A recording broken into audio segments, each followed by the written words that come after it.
আমাদের সম্মানিত সাধারণ সম্পাদক সময় ঢাকা শহরের সাথে আমি যে এই মাসটা হচ্ছে নিরাপদ শহরে থাকে যাবতীয়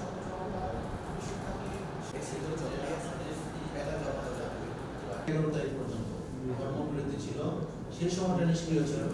এই নিষ্ক্রিয়তার কারণে ঢাকা সহ বাংলাদেশের 64 ডিস্ট্রিক্টে যে বিভাগীয় শহর আছে, জেলা শহর আছে, সেগুলো কি রয়েছে আপনারা জানেন। এখানে রিটন ভাই সাংবাদিক, সভাপতি বা সাংবাদিক, আলহামদুলিল্লাহ সাংবাদিক প্লাস সাধারণ সম্পাদক। আপনারা অন্তত পক্ষে দেখেছেন বা আপনারা যারা সচেতন নাগরিক তারা দেখেছেন পত্রিকায়, গণমাধ্যমগুলো, টিভিতে বা অন্যান্য প্রিন্টে যে কোনো একটাতে দেখেছেন আপনারা যে সারা বাংলাদেশে জেলা শহরগুলো, বিভাগীয় শহরগুলো কি ঘটনা ঘটেছে। ওই 5 দিন নিষ্ক্রিয় থাকার কারণে ব্যাংকও ডাকাতি হয়ে গেছে, আর লোকজন তার পকেটে 10,000 টাকা নিয়ে ঘুরতে পারে না। ওই বিকাশে টাকা নিয়ে ঘুরছে অথবা ওই যে ফোনে টাকা নিয়ে এসে তারা চলছে, এতটা ইনসিকিউর ছিল। তো পুলিশ এতটা অত্যাচার হয়েছে পুলিশের উপরে যা বর্ণনা করা যাবে না। অনেক কিছু মিডিয়াতে আসছে, অনেক কিছু আসেনি।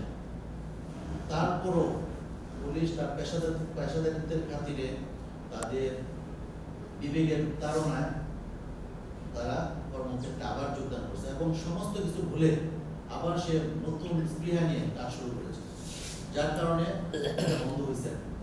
এখন কিন্তু কারো ঘর যে একটা এলাকা 10 জন মিলে পাহারা দেওয়া লাগতেছে না, এখন পুলিশে পাহারা দিচ্ছে। ওই কয়েকটা দিন বিশেষ সমস্যার কারণে বন্ধ ছিল, সাময়িক সমস্যাটা, কিন্তু এখন কিন্তু তারা আবার সে আগের ইয়াতে ফিরে আসছে। শুধু সহযোগিতা না, আমরা আশা করি যে আপনারা আর্থিক সহযোগিতা করবেন, কারণ আমাদের সাধারণ সম্পাদক বলেছে বাংলাদেশের মধ্যে একটাই সংগঠন, যে সংগঠন থেকে আমরা আসলে কিছু পাই না, শুধু আমরা দিতে হয়, সেটা হলো নিরাপদ শহর থেকে। আমাদের সেমিনার ছিল, আমাদের তৎকালীন মন্ত্রী মহোদয়, স্বরাষ্ট্রমন্ত্রী মহোদয়, ওনাকেও আমাদের চেয়ারম্যান মহোদয় বলেছেন যে আমার একমাত্র সংগঠন যারা নাকি এই আমার যে সদস্য দেখছেন তারা টাকা দিয়ে আমার সংগঠনটা চালায়, আমি কোনোদিন তাদেরকে 10 টাকা দিতে পারি। তো আপনারা সংগঠনে উপস্থিত হয়েছেন, সেজন্য আপনাদের কাছে কৃতজ্ঞতা প্রকাশ করছি। সবাই তো ওর মধ্যে একটু অ্যাগ্রেসিভ ভাব, যার কারণে আমি ওইভাবে ছিলাম। এখানে আসার পরে যেটা দেখলাম, আমার পাশে কিন্তু আমার সদস্যদের পার্টি আমি প্রতিদিনই কিন্তু বুকনেস করাচ্ছি, কিন্তু এখন দেখা গেছে আগে করতো তারা একটা সরকারি পুলিশ স্পিকার একটা গাড়ি ব্যবহার করতো, যখন আমার গাড়িটা আসতো তখন সবাই দেখতো যে না পুলিশ আসতেছে, এটা ইয়া করা যাবে না, হাইওয়েতে উঠা যাবে না, বা আমি যে 3টা লাইন করে ফেলাইলাম এটা করা যাবে না। আর এখন দেখা গেছে যে আমার পুলিশ সিএনজিতে আমি নিরীক্ষণ করবো যে যা বলে সবার সাথে আছে, এবং এই সংগঠনকে আমি ধন্যবাদ জানাই। এবং আমার কাছে যদি কোনো সহযোগিতা লাগে, যে কোনো সহযোগিতা নিতে হবে,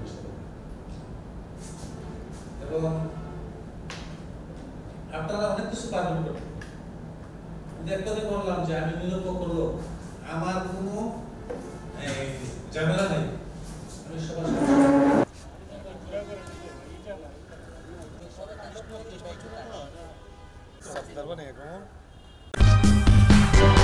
সূচনা community.tv বিনোদনের পাশাপাশি খবর।